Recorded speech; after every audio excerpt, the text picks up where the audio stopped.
Assalamualaikum warahmatullahi wabarakatuh. Waalaikumsalam. Waalaikumsalam warahmatullahi wabarakatuh. Ya, buat teman-teman ketua Rohis ya, ada Hajid, Pesat, Faiz, Uki, ya, Iya. Tarik SMA 9, Rizky Ya, SMK 1, sama Wildan SMA 6 ya. SMA berapa? Wildan? 6 ya. 6 ya. Jadi ini beberapa hal tentang CR yang mungkin ingin saya share ke teman-teman. Mungkin dari apa sebelum teman-teman ke teknis seperti proker gitu ya, ini mungkin beberapa hal yang filosofis gitu ya, yang konseptual yang mungkin teman-teman bisa dipahami gitu ya. Ini mungkin cuma sekitar 10 menit, jadi saya cepat aja. Yang pertama, menurut teman-teman di Rohis itu harusnya yang utama itu ada berapa apa ya namanya ya, fungsi gitu. Fungsi Rohis itu yang utama itu ada berapa menurut teman-teman, atau apa gitu. Rohis itu ngapain secara fungsi itu harusnya apa aja gitu. Ada yang mau komen? Berdakwah. Nah, dakwah itu yang paling utama ya. ya, Cuman kalau kita tanya ke teman-teman apa namanya yang pengurus Rohis gitu ya, coba teman-teman tanya kira-kira masuk Rohis itu, daftar Rohis itu untuk apa gitu.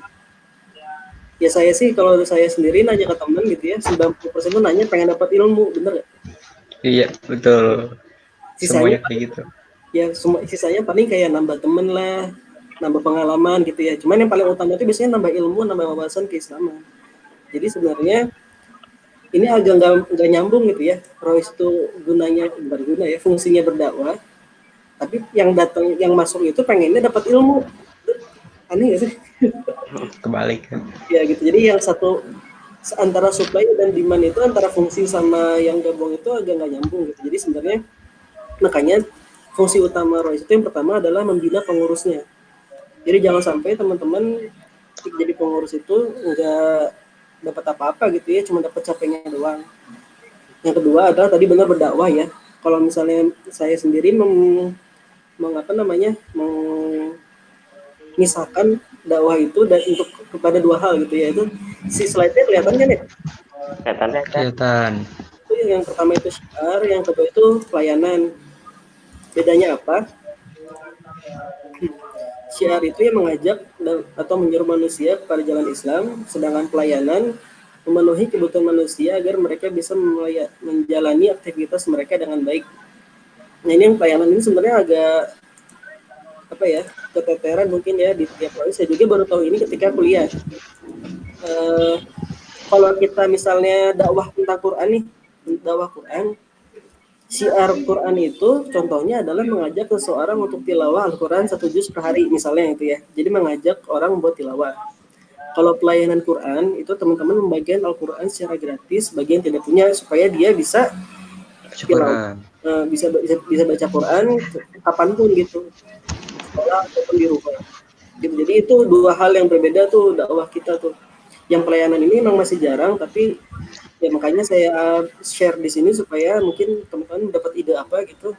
Jadi dakwah itu bisa dengan syiar, dengan mengajak, atau dengan melayani seseorang gitu. Itu yang pertama. Terus tentang konten ya, konten syiar. Jadi saya cepetin aja. Konten syiar itu kalau saya sih ada dua, dibagi menjadi dua juga nih. Kalau lihat di bawah tuh yang mengoptimalkan momentum itu adalah konten syiar yang selalu berubah tergantung momentumnya. Misalnya satu Muharram tuh kira-kira konten yang kita syiarkan tuh kira-kira apa? Yang kita dakwahkan. Wah, Muharram. Satu Muharram. Hikmah keutamaan. Apa? Muharram tahun baru Islam ya. Iya, tahun baru Islam kira-kira apa? Yang bisa kita jadikan tema, yang bisa kita jadikan tema dakwah kita. Tema. Kontennya.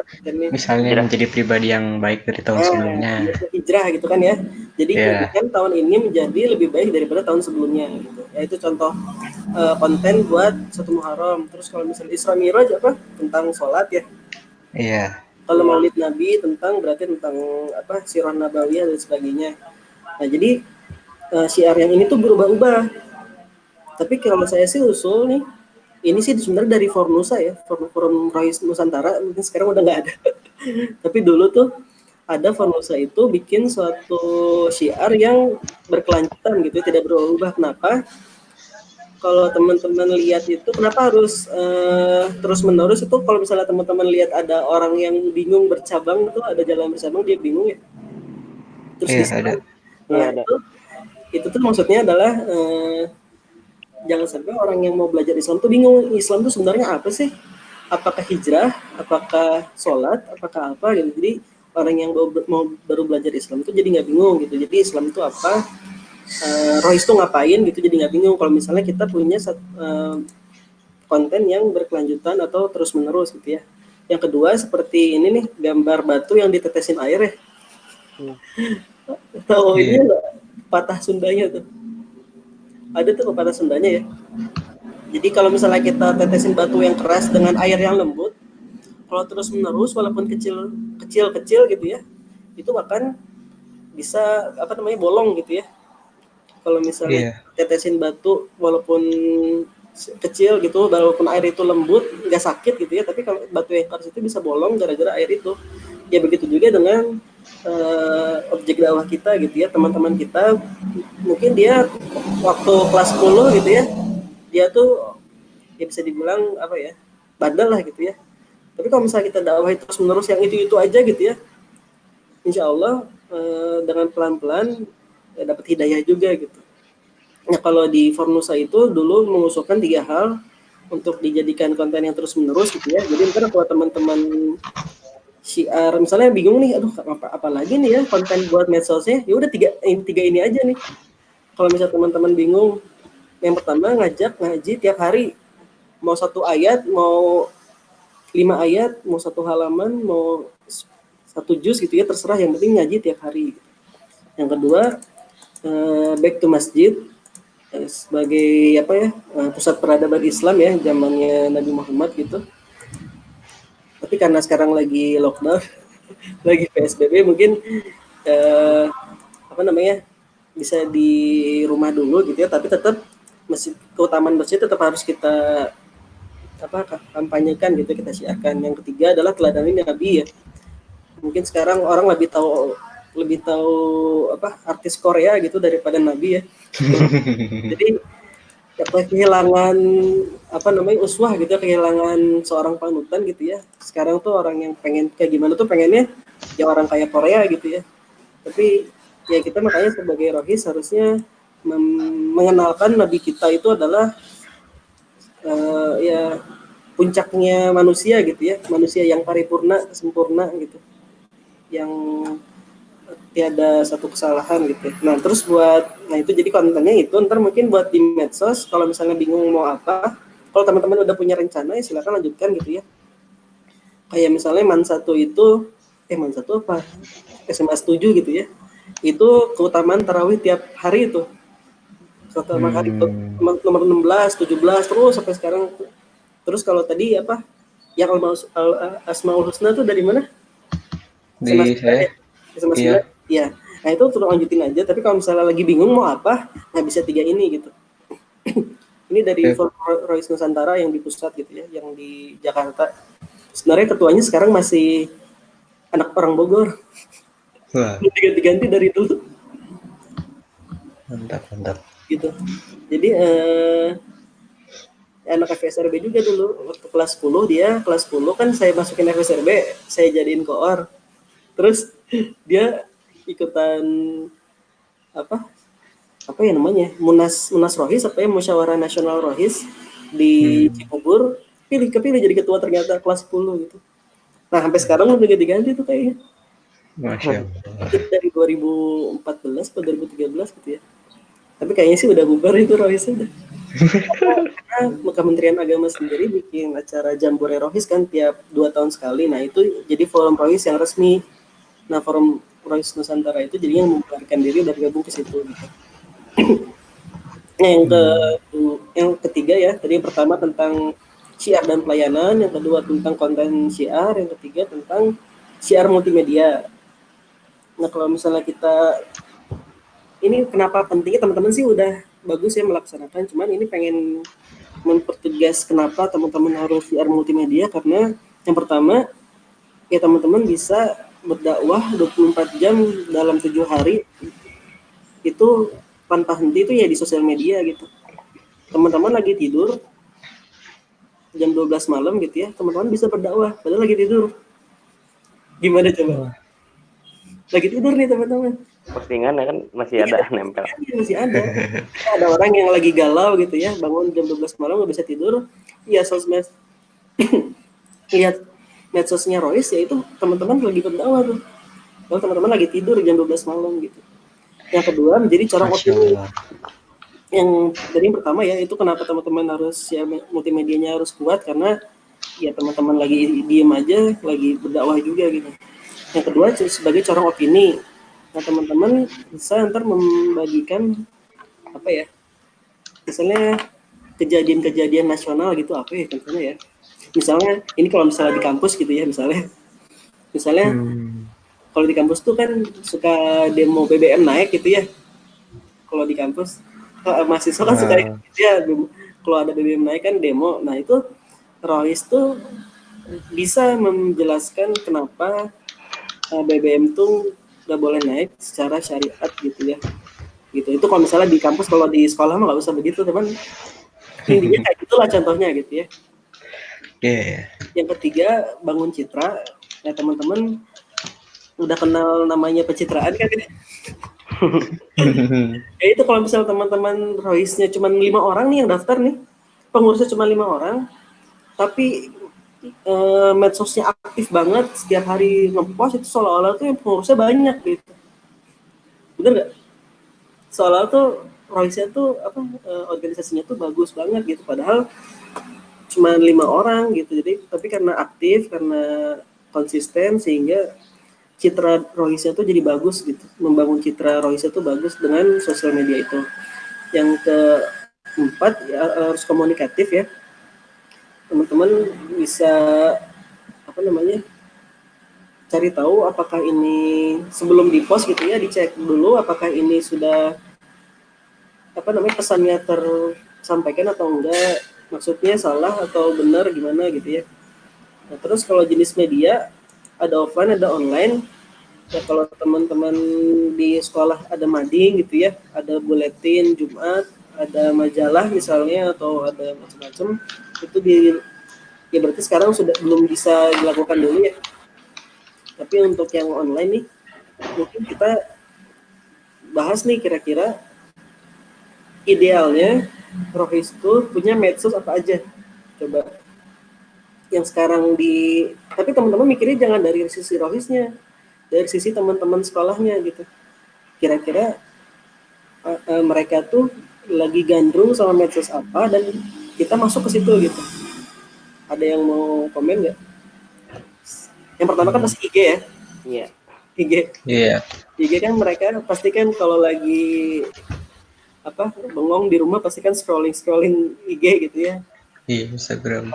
Yang kedua ada lagi nggak selain IG? Mikirnya sebagai orang umum, jangan sebagai pengurus Rohis gitu ya. WhatsApp sih kalau di UKI. WhatsApp ya. WhatsApp. Tapi kalau WhatsApp mah ini ya udah nggak apa-apa. Udah WhatsApp. Yang kedua apa lagi? Kalau di saya sih biasanya Line. Oh, Line. Iya. Line ya kayaknya. Line itu sangat diminati pelajar ya. Iya, untuk ngobrol-ngobrol doang sih, tapi Yang membedakan dia sama WhatsApp tuh apa sih? Maksudnya yang bikin anak SMA tuh lebih menyukai Line daripada WhatsApp tuh apa ya? Line tuh ada kayak bisa ngepost gitu. Oh iya ya, kayak ada timeline gitu ya. Timeline. Iya. Betul. Jadi selain WhatsApp, IG sama Line, ini loh apa tuh yang apa ya? Twitter. Nah, Twitter masih. Ada Twitter. Saya ngecek Twitter tuh udah nggak ini guys. Orang yang ini aja. Kalau betul Twitter masih emang. Mungkin Twitter masih sih. Sekarang juga kan orang di Instagram tuh suka posting apa yang mereka omongin di Twitter. Iya sih, iya. Suka nge-capture itu ya tulisannya. Iya, iya. Tulisannya doang sih. Ya sebenarnya kalau teman-teman mau apa ya? Jadi bedanya kalau kata orang itu saya pernah dengar Twitter itu kalau teman-teman aktif di Twitter itu teman-teman bakal tahu pemikiran seseorang. Tapi kalau teman-teman ikutan IG, Instagram, itu teman-teman akan tahu kehidupan seseorang gitu. Dia punya mobil apa gitu kan di IG gitu. Dia punya rumahnya kayak gimana, kamarnya kayak gimana tuh biasanya, atau dia liburan kemana di IG gitu. Tapi kalau Iya. Twitter teman-teman tahu pemikirannya tuh tentang apa suatu topik, dia tahu pemikirannya tentang apa gitu. Jadi Twitter masih atau kita Iya, masih ada sih beberapa. sih ya. Terus yang selanjutnya terakhir deh kelima, ada lagi nggak? Telegram ada yang pakai nggak Telegram? Telegram nggak ada kayaknya. Aku nggak pakai Telegram. Ya, anak Oki tiba-tiba pada punya Telegram semua kan. Kalau Telegram Oh gitu. yang Bedanya yang join tuh kan ketahuan gitu. Nah ini belakangan ini banyak yang baru join Telegram. kayak baru install ketahuan gitu ya. Iya, ya kalau baru install tuh ketahuan. Oh gitu. Itu di Telegram bedanya sama lain sama WhatsApp tuh apa? Nggak kurang tahu sih. Fiturnya lebih dikit kan. Di Atau sekolah juga- lain Telegram? Enggak dipakai, jadi kalau misalnya di sekolah makanya Instagram aja. Oh Instagram. Iya. Tapi kalau teman-teman sekolah gitu, teman sekelas pada pakai Telegram nggak? Enggak ada. Nggak Nggak ada. juga sih Telegram, Paling cuman Instagram. baru download doang kayaknya itu juga. Oh. Download doang. Terus apa lagi dong? Yang terakhir nih. Paling itu tuh beberapa teman sekelas saya sih ada yang sukanya pakai aplikasi apa? TikTok namanya tuh.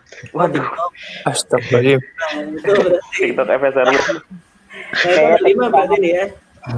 Ada 5 nih. Jadi kalau menurut saya berarti kalau beneran itu ada pemakai 5 aplikasi itu di sekolah, ya berarti teman-teman Rohis harus aktif di 5 aplikasi itu gitu. Di WhatsApp berarti dakwahnya bukan punya nomor Rohis sendiri bukan, tapi si pengurus Rohisnya mempost postingan-postingan tentang dakwah Rohis gitu, acara-acara Rohis gitu. Kalau di Line mungkin bisa bikin official account ya. Iya. Instagram juga bikin akun Instagram. Nah kalau TikTok saya nggak, karena belum pernah pakai jadi nggak tahu sih. Mungkin kita harus ada yang memulai nih anak Rohis TikTok tuh kayak gimana, dan kita bikin celah buat dakwahnya gimana gitu. Gitu sih. Jadi 5 hal itu mungkin teman-teman bisa pakai gitu ya di Rohis.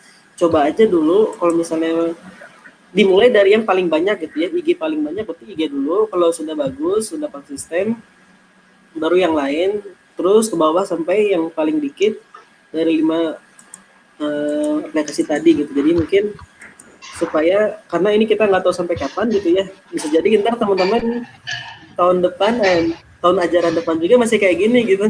Bisa jadi. Alhamdulillah. Semoga sih enggak sih, cuman ya kalau misalnya gitu teman-teman rekrutmen pengurusnya gimana coba? Online. Nggak pernah ketemu sama anak kelas 10, tiba-tiba kita mau ngerekrut dia gitu kan bingung ya. Jadi makanya harus aktif sehingga medsosnya itu mencoba untuk ke beberapa aplikasi gitu ya. Mungkin itu aja.